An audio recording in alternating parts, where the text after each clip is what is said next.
break down the best way I can these 6 divine feminine awakening stages.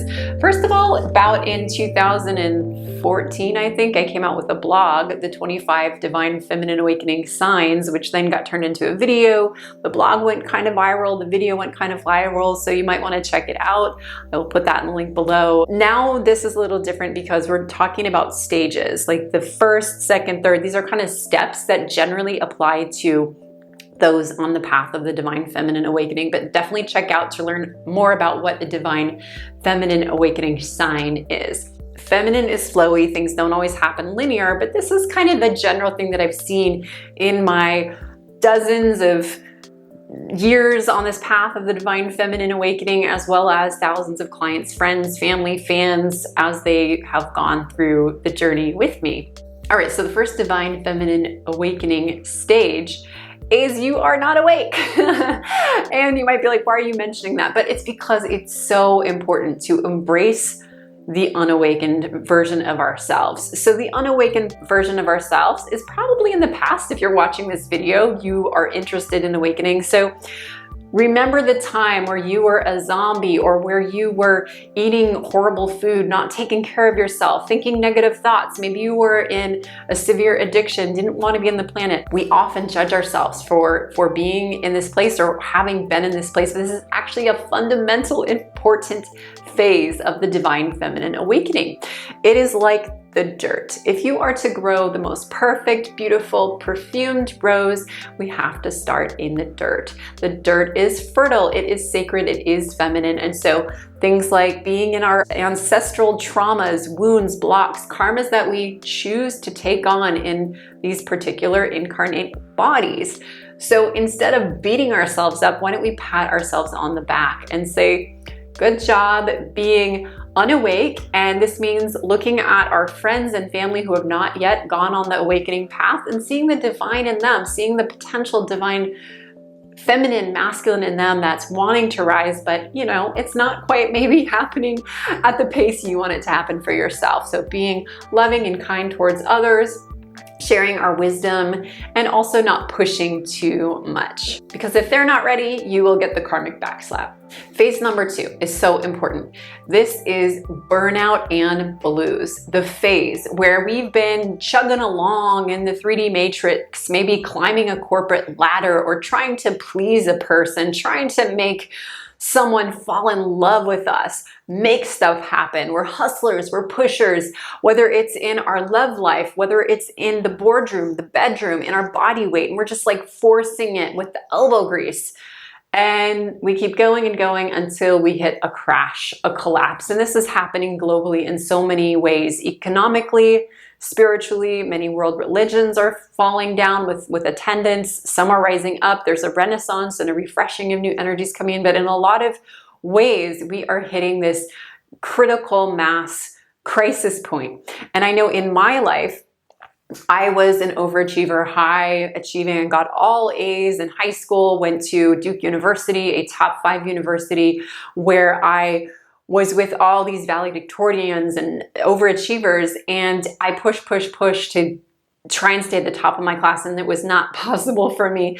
And so I had a crash. I got super sick. I was pulling too many all-nighters, trying to keep up with the Joneses, and it pushed me into my spiritual awakening path. So we have to sometimes hit that rock bottom to actually start grounding our divine feminine awakening path. We have to let go of what hasn't been serving, the matrix of lies and illusions that we've signed up to believe on some level was real when we came into our body. So we hit this bottom point, and that's a beautiful, perfect stage to go, what is real? What is not real? What do I really want? Because a lot of the times when we are unawake, and we were pushing for this dream, the dream wasn't even ours. Maybe that dream is, I want to have this perfect type of husband or relationship. I want to have my dream house. And a lot of these dreams are actually fed to us by Hollywood, by images over and over again in the media. I have to have thin thighs, and my waist has to look like this, and my speech has to be like this. I have to be confident like this. I have to have so many friends. All of these lies that are not true. Instead of going into the feminine, which is listening to, How do I feel? Does it fit me? Is this divinely aligned? My intuition, is this a yes? A lot of people are forcing themselves, and they're the square peg hole, and they're the round one, and it's just nothing's working, but they keep jabbing and trying and following what everybody else is doing, and nobody's happy. And then when I was in my sorority at this elite university, I found out that like all the girls were on antidepressants or anti-anxiety meds. All the ladies were suffering from emotional imbalances, hormonal imbalances, were medicating with birth control pills to hide the stress of the acne on their face. They were often on other kinds of illegal drugs, addictions, alcohol, and were oftentimes suffering from anorexia, bulimia, disordered eating. But on the outside, all I saw at age 20 was how beautiful and wealthy and smart, and I just wanted to keep up with them, again, until I hit the cracking point. So this phase of blues and burnout, it's actually our spirit saying, it's not working, wake the F up. So if we can embrace it, accept the guidance from our angels, and start listening to what does the feminine want? What feels good? What is needed? And we start this healing path, then we know that we're on the right track. Now, the third stage of the divine feminine awakening is something that I call the fascist femme. Now, this is the place where, whether we're male or female, we get like enraged because we're like, we've been lied to. Everything that the Matrix told us is not real. I'm angry. My parents created these blocks. I'm stuck in a world of slavery. I don't want to follow this path. And there's this sense of still being trapped, but being aware, okay, I'm in a prison. And instead of saying, okay, well, I created this and I'm ready to open the door, there's a lot of anger. So maybe it's like, okay, I've had this karmic pattern from ancestral and my own beliefs that I'm going to get cheated on. And okay, I've manifested getting cheated on so many times that I'm about to just want to kill somebody. So maybe we have this ultimate beloved heartbreak situation where he cheats on you and you're like, oh my gosh, here I am again for like the umpteenth time, and with the guy I thought would never leave me. And then we realize, okay, no more. I am done with this. We say no.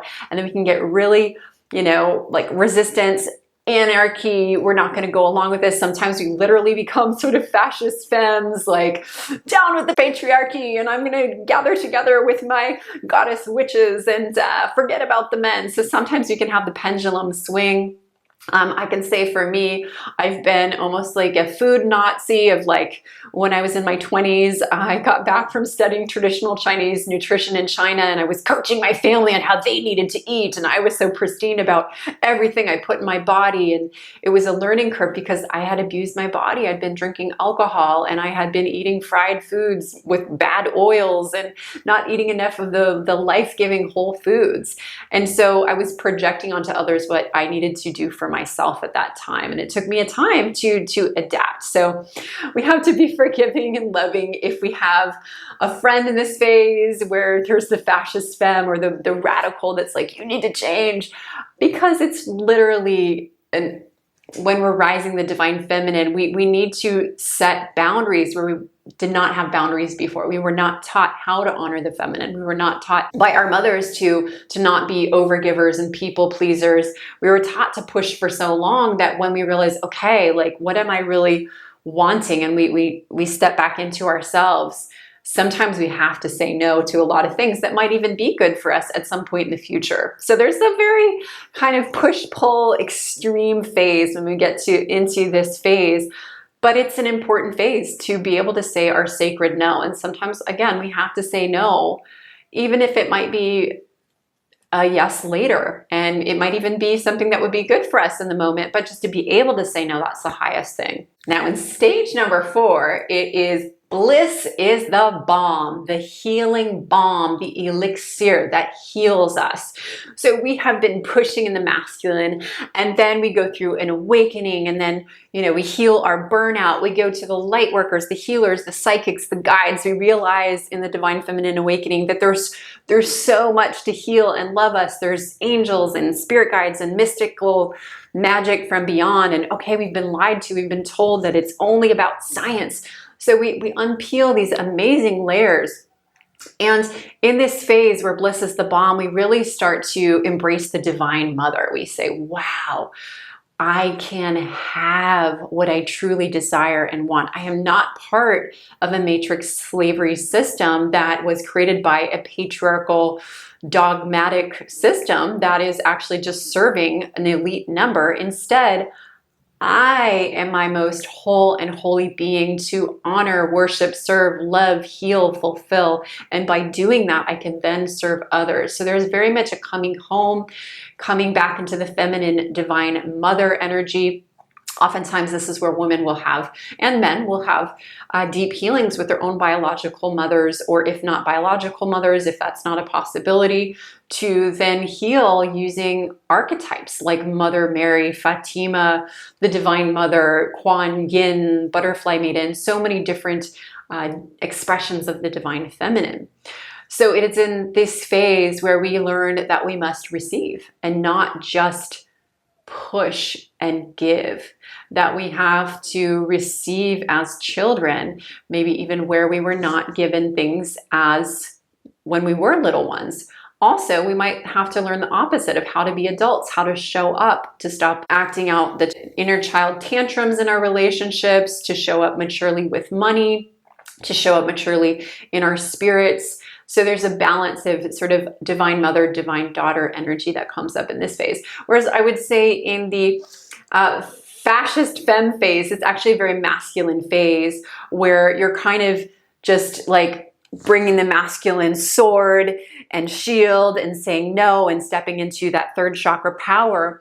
In the bliss is the bomb phase, we are really honoring that we already have safety and protection, and now it's an opportunity to go within, love ourselves, heal ourselves, and manifest and mirror family, friends, groups, activities that really nourish our soul. So for me, bliss is the bomb phase. I came out of really hustling and pushing in the city, going after working in the corporate world, going after high achieving paths. I said, I am simply going to take time and go to the beach. And every single day it was sunny, I would hop in my car, drive an hour, and go to beautiful beaches all over Marin, the California coastline. And I would meditate, I would sit, I would bring my favorite foods, I would bring oracle cards, journaling, library books about metaphysics, spirituality, and I was filling my cup. And it felt like the more I filled my cup, the more I realized I needed more. I was empty, and it just felt so good. I also gave myself the opportunity to have beautiful lovers. And in the past, I'd gone for the hot guy, the cool guy, the prestigious guy. And instead I said, you know, what really feels good? Wow, you know, I'm dancing on the ecstatic dance floor, and like my body is opening, and he seems like he has a really golden heart. So I started to go on dates and open up to potential relationships, or even opening into some relationships where my soul was deeply nourished. Now, had I been in the unawakened phase, I would not have been able to do that. I wasn't really open to intimacy. I was trying to achieve something. I was trying to do something. I was trying to get married. I was trying to find love. I was trying to find a Brad Pitt to sit by me. Instead, in the bliss is the bomb phase, I was looking how to please myself, and that is a key phase, and it definitely served me to find my happiness, including finding my long-term partner, my husband, my twin flame Jack. Now, in the fifth stage, we drop into our V. Not just our V down there, ladies, no, our vulnerability. So this is both for the you men out there as well. We, in this divine feminine awakening stage, have to not only put down our sword and our shield of fighting in the world and trying to make it happen, we also open ourselves up emotionally, where we have been guarded. Now, we all have early childhood traumas, wounds, patterns, blocks. They might come from being children in school. I know I was picked on in first grade. I had a learning disability, and I was a year younger than some of the kids. Those layers of wounds and shame, and the fish chakra closing up, and the heart chakra saying, I'll never fit into this society or into my classroom. I won't have friends.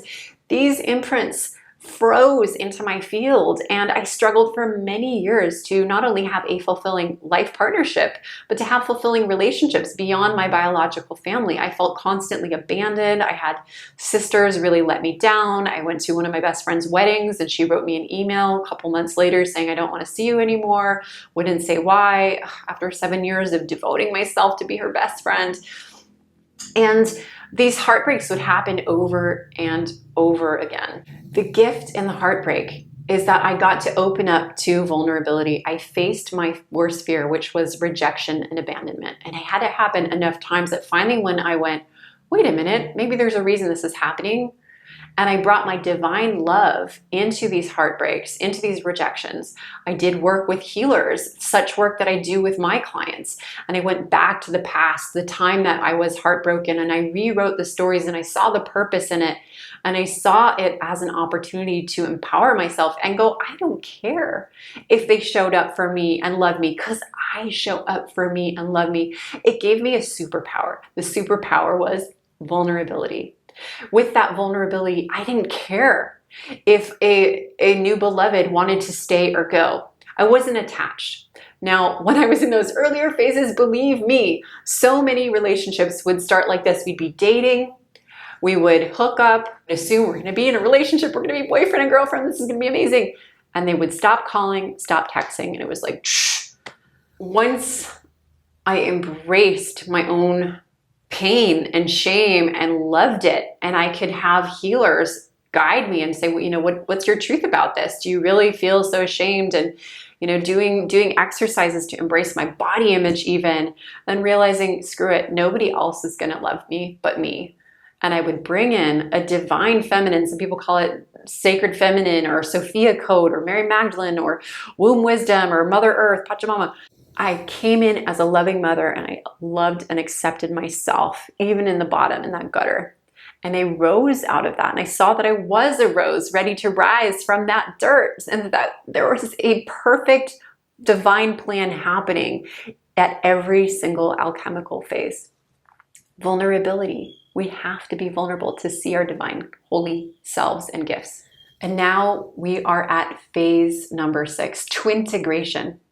Twintegration is the integration of our divine feminine and divine masculine, our divine feminine vulnerability, our divine feminine beauty, our divine feminine power, our divine feminine ability to create maybe babies, or to be in this endless creative flow.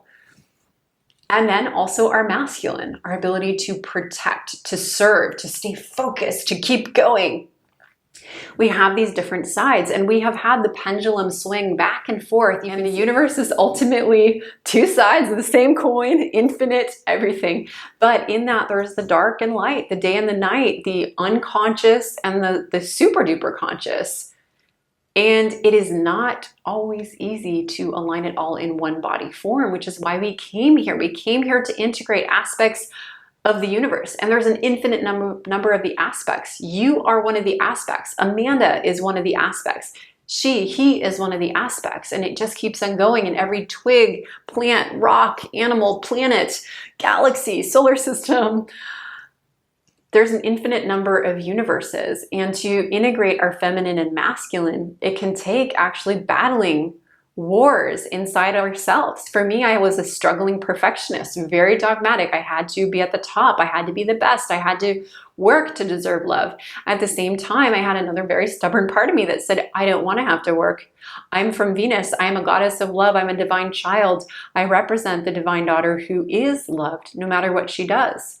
And I don't want to work my ass off to achieve. And these different poles really argued for a long time until they came to an agreement, which was actually very healthy, which is my masculine, who wanted to fight, serve, and also he had a very controlled idea of what my life should be, had to put some of his sword down, or had to rewire his brain and say, you know what? I guess I chose to be in one body because we are one. And so if I'm going to fight and serve, I have to see why I chose. My divine daughter said, I have a lot to teach you. I'm a very loving ancient priestess. I have this medicine. I have the water. I have the earth inside of me. I have these ancient codes of wisdom that you need in order to ascend. I have a lot to teach you. I can feel emotions you can't feel. I'm intuitive in ways that you can't see or know. And together we can heal this whole system, but we had to come from that oneness. The poles inside ourselves have to come from that heart space, because we do have split personalities, not just two, but an infinite number of personalities. And some of them are abusing other sides. And so we have to come from that heart, and the abused sides of us have to say no more. That's where the fascist femme has to say, stop it. This old system isn't working.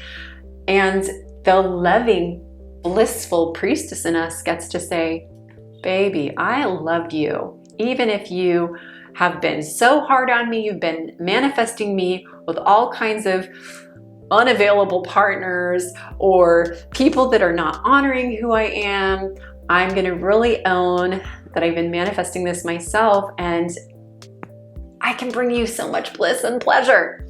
So anyways, all of these different poles within ourselves need to be united, because we are one here. And I believe that that's what we're learning to do as a whole on the planet. It's going to take us some generations, some lifetimes, because there's a lot of polarity and there is a need for healthy separation and boundaries, which we learned about by burning out. We learned by being the fascist femme and saying no. So I could keep going. There is so much. I would love to hear what you've learned in your flow. What are your phases? What phase are you in now? Do you have another phase that maybe you think I missed? Comment below. I would love to hear from you. And take care of yourselves, sisters, brothers, soul family, because really the feminine needs us more than ever right now. And by filling our own cups, loving ourselves, nourishing ourselves, feeding ourselves whole foods, meditating with the light, staying in nature, doing all the things that our heart calls us to do, connecting together in soul family, all these things are feeding the collective feminine on the planet. We need to do that to heal out the damage that's been done on the planet, to keep her frequency high. It starts at us. So thank you so much for joining me. Click the link below to join us for an upcoming twin flame activation ritual. It happens this month on the full moon. It is free. It's for women and twin flame seeking men, or those who are already in partnership that want to activate their union. I would love to celebrate with you, to sip cacao, and we have a complimentary cacao and rose recipe that we will email you, because it is a cacao ceremony. So register below. Thank you so much. Love, light, and blessings. Namaste. Namasko.